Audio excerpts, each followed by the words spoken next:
Hello, welcome back to another installment on equity compensation. My name is Mitch DeWitt, and I'm a financial advisor and a certified financial planner at Walkner Condon Financial Advisors. Today, we'll talk briefly on stock appreciation rights. This is something a little less common than some of the other topics that we've covered in the past, but it's something that we still see. So what is a stock appreciation right? A lot of times people see the abbreviation SAR. And the stock piece is somewhat misleading in a way because you don't actually have a share of the stock when you're granted one of these stock appreciation rights. So that's one of the first things to be on the lookout for, is know that you don't have voting rights like a stockholder would, or rights to dividends, for example. Now this appreciation piece is where it gets its value. So if a stock, let's say, is $15 a share, and it goes to $20 a share, only that appreciation from 15 to 20, so that $5 amount of appreciation per share, or per appreciation right, I should say, is what is going to be valuable potentially to you. So in that case, you can actually be delivered $5 per appreciation right of value in the form of cash, or you might actually be in a plan that allows you to have that $5 worth of stock. So it's going to depend on your plan. That's one thing to look out for sure.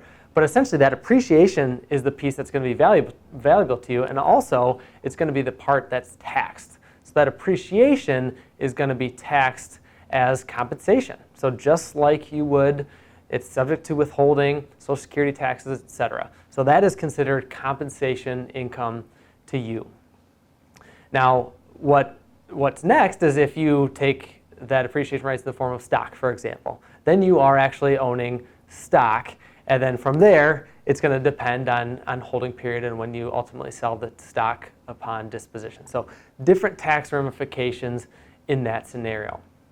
But I think the key takeaways here are you are not actually a stock owner unless it gets to the point where you exercise the stock appreciation right and are delivered the physical shares, like I mentioned, and the appreciation is the piece that you're going to be potentially taxed on from the compensation perspective. Now, this is another way that you can align yourself with your company. Obviously, you want the stock to grow, right? Stock appreciation rights, because otherwise it can be underwater. So just like a stock option, we talked about incentive stock options in the past, and also non-qualified stock options. A stock appreciation right can be underwater. So that's another thing to be aware of as well. If you have any questions about this topic, if you want to come up with a plan or a strategy or how to incorporate your stock appreciation rights into your overall financial picture, please let us know, reach out, book a meeting. We'd love to hear from you.